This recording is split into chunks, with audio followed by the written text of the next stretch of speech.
So I'll speak in English instead. So if you want to use your headsets, that'd be lovely.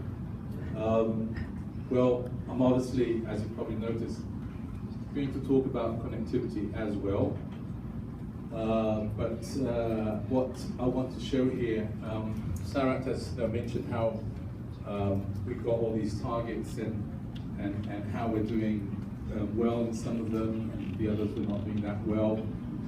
And at the World Conservation Monitoring Center, we work a lot with analysis of data and have the responsibility for collating several different data sets on different targets and other multi-environmental agreements.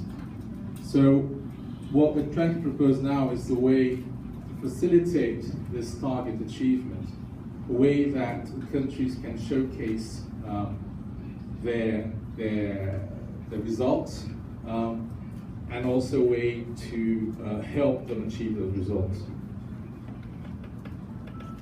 So WCMC has the CBD mandate to collect information on protected areas management effectiveness and also on protected areas, basically to feed the World Database of Protected Areas and the Global Database of Protected Areas Management Effectiveness. This data is also used to do the Protected Planet Report, which we are responsible, and as Trevor mentioned, was launched last year. It's a collaboration with, IUCN and many other partners. The WDPA is also a collaboration with IUCN. So it was launched last year at the World Parks Congress and our Protected Planet Pavilion. A lot of success with Achim Steiner, who is the executive director of UNEP, and also is partially Brazilian. So here we've got some famous Brazilian conservationists, Raul Dias, Achim Steiner, and myself, at the launching. No se ve. Yeah? No parece. No parece contribution. And so, like I said, this is a collaborative effort, and we got support from many agencies and lots of other institutions helped us do this report. We also, this is worth mentioning because we had a small meeting called Brazil for a Protected Planet, which was actually, the title was suggested by Claudio Maretti, where we tried to showcase some of these examples of Brazil towards achieving these targets. It was a very interesting exercise and very inspiring exercise. So, like Greg has been mentioned, we got the Aichi target 11. Everybody knows what is in there, but I'll try to kind of make a dissection of these different elements, because like we mentioned, it's not only about coverage. This is the global view of what we have, or what we had in 2014 in the world. Noticing, does this have a laser pointer? Yeah. Noticing that in the WDPA we have information on polygons and points. So actually, when we have point data, that means we don't have the actual spatial representation. So sometimes it makes it difficult for us to make calculations and so on. But we're doing pretty good. 95% of the data is and are in polygons. Mind you that this data is all official data from the government. We do also create unofficial data or interesting data in other initiatives. But basically, this is all official data. So the national governments actually tell us what is a protected area and what they consider. So it's not up to us to decide on that issue. So in 2014, we are doing pretty well. We're now reaching the 17%. Marine, not so well, but improving. Lots of new areas created this year. Big areas, I think, also. And in terms of the coverage, in terms of regions, showing that most of the regions are pretty close to 17%. Some of them have actually passed that mark. And in terms of IBA's important bird areas or areas for zero extinctions, there's also been an increase in the past years. So in terms of coverage, things seem to be quite well, doing well. But what about the other elements like management effectiveness, equity and connectivity? How are these elements doing? So one of the things that, one of the tools or one of the ways that we are tracking that is the BIP, Biodiversity Cases Partnership, which has this very nice interface that you can download for Android or iOS called the Aichi Target Passport. I noticed that you have the, yes, that's actually yours one, isn't it? I think, maybe? Anyhow, well, so you can download this and check. It's a very useful resource. This is an initiative that is led in a collaborative way by many organizations that come together and try to develop indicators for these targets. So basically you have all the Aichi targets here, and by clicking on the different panels you can see what biodiversity indicator exists. In the case, for example, for management effectiveness, the current indicators are management effectiveness of protected areas, there's coverage of protected areas, and there's protected areas overlaid with biodiversity. As you can see, there's no indicator for connectivity or equity or representativity. About coverage, the latest data that we have is basically the data that you'll find in the Protected Planet report. PA overlays with biodiversity, also the ones about the IBAs and IZEs. On management effectiveness of protected areas, we struggle a lot to have a proper indicator saying how well a protected area is managed, and basically depend on data from protected areas, reports, management effectiveness tracking tools, and RAPERM data, which basically give you an overview of the processes or how well a protected area is doing in terms of administration or are there enough staff members and so on. There is a difficulty in linking this actually with the biodiversity outcome. So we don't know actually if those areas are being managed effectively in terms of conserving biodiversity. And this is basically the last updated in the BIP was 2013. This is basically what these indicators will show, a 0 to a 1 value when showing something is good, bad, badly managed, and so on. There has been, we've currently, the WCMC has the global database on protected areas management effectiveness, where we are collating many records from several different types of these assessments. So RAPERM has a lot inside this database, as so has the MET. But there's still many other assessments out there that we need to reach out and put in this database. So far, though, it has been used, for example, to produce some papers. This paper is in press, will be coming out in Philosophical Trends of the Royal Society, B, which uses all the data, the new data inside the global database. Soon we'll be able to share it. But basically, this is just maps and colors and things like that. In terms of being equitably managed, there's no indicator for the BIP. There's something related, for example, about governance type. So what type of governance in these protected areas, if they're governance by the government, shared government, private governance, governance by indigenous people, local communities, will not be reported. So again, there's no indicator for equity. Also, well-connected protected area systems, there are no BIP indicators. There are some progress going on towards that. Ian Pulsford made recently a database on connectivity conservation. And we are also now starting this new initiative, which is the new reason Sarat is always saying I'm working with connectivity. So this is an initiative of UNEP.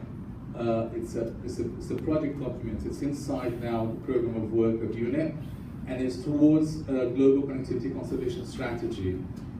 basically in 3 phases. And the first phase now, which is collating information about connectivity conservation initiatives, and also doing some analysis to see what's out there. And by connectivity conservation, we mean not only large scale, but also small scale. We want to know first what's out there, so it can be large scale, like big mammal or whale corridors, for example, in the sea. Is that mind mentioning that we are working with seascapes as well? Or it can even be small hedges for midgets or something. Not midgets, no, for midges. No, for midges. Sorry, not midgets, midges. But we're interested to know what kind of things are there. The second phase, so it'd be analysis and then generating some knowledge products, especially towards policy that can help countries. So we're thinking about having this sort of a key where countries can come over and use that key to say we want a small scale, large scale, we want for specific animals, smaller or for large or for a bigger group of animals. It's up to the country to decide. And the first phase is to identify some pilot sites where we obviously are not going to try to establish corridors, but trying to provide the political support and technical support for the establishment of these connectivity initiatives. So Vietnam, for example, has come to us asking for support. There might be a pilot site. Brazil, for reasons I cannot explain, will probably be a pilot site. But we're still looking for these pilot sites. So this is what the database looks like. Meanwhile, this is basically just an Excel spreadsheet, but hopefully this will be online soon. And just a quick look what we have in terms of data, for example, for Africa. These are all the initiatives, and these are initiatives, not necessarily corridors that have been implemented, or they might also be on the same site. So basically, this is very initial phase. For example, Latin America, Caribbean, North America, this is what we have. Brazil is leading here with initiatives. And also, when we talk about areas of particular importance to ecosystem services, there are no indicators for that. Although there's been lots of work on this. For example, this has been a mapping of natural capital that WCMC did, showing the protected areas and across the world and how much ecosystem services or natural capital they have. This is another work that we should be publishing soon. It's basically how much of terrestrial natural capital we do have inside 17%. Will that be enough in terms of ecosystem services for the world, for example?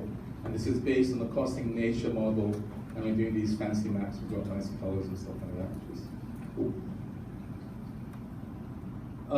The other thing is the also called OECMs, which currently there's an IUCN task force dealing with a definition of what that is. But one of the things that might be included or should be included, I don't know, is like, for example, the indigenous and community conserved areas. And we have this registry that we also have been in charge called the ecoregistry, where communities or indigenous people can give us information about their initiatives.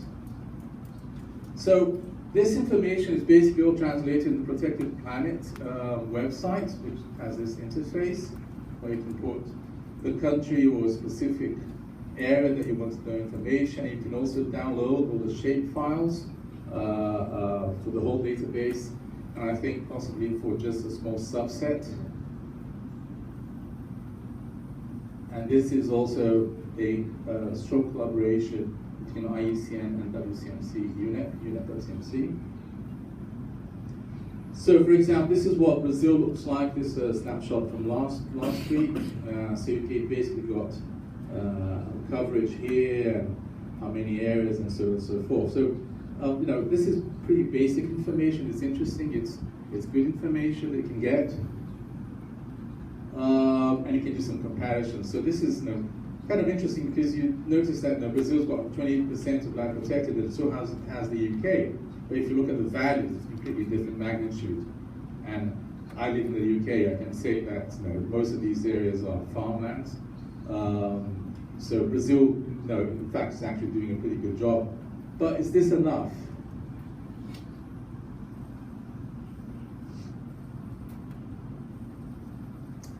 So yes, just pay attention to that. So what about the other Aichi elements? So the next step, they're thinking, is integrating all these data banks that we're working with and future data banks that we want to work with in something that is more accessible. And the basic idea is that the Aichi target with all these elements and the protected planets, they talk with each other, they got like common goals, let's see. And there's all these databases that WCMC currently has that could be giving information towards Aichi targets, achievements, and protected planet, and so on. And all these external databases and also partners that we have that could also be feeding information in all this. So, and also do some modeling or ecosystem services modeling, so on. So the idea is like to add these functionalities, like for example, a tab for protected areas management effectiveness. So for Brazil, 48.3% of all protected areas have been assessed, and you can check out how many areas have been assessed, what's the total land use. But not only that, also have the connectivity where based on the database, so currently you've got 66 initiatives of connectivities, and then you can go specifically to one initiative, like for example the Corredor Central da Mata Atlântica, and you have information on the all protected areas inside that corridor, and then you can click on this area to have more information specific about this area in specific, and then you can go back and click and have management effectiveness information for that area. So it's kind of integrating all of that. And also develop some tools, like something that we're doing currently. We're testing in an area in Colombia, in Chocó, for the Rainforest Trust, which is basically, it's quite common spatial conservation planning tool, but with the novelty that we're adding ecosystem services. So besides the normal protected areas biodiversity layers that you use, you want to know how much of these areas that we're protecting have ecosystem services, and also if we add these areas, so for example, hypothetical scenarios here, if I use this scenario, how much will I gain in terms of biodiversity and ecosystem services and other matters? So this is like, for example, the current protected areas coverage. If we increase it by this %, not much, we have a huge increase in ecosystem services and biodiversity. So this could lead to a more effective, more equitable, and more connected solution to future areas.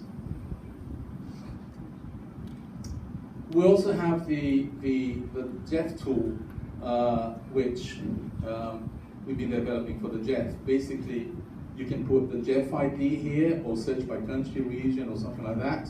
And when you press the search button, and I can show this tool afterwards, it will give you a link to all the projects related to that Jeff ID, all the protected areas inside those project-related Jeff IDs, all the information protected areas management effectiveness of those assessments, and also links to the WPA.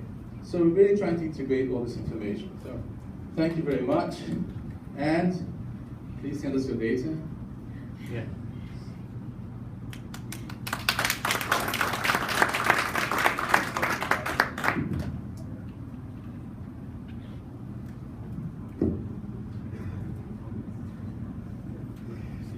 Obrigado, Marcelo. Gracias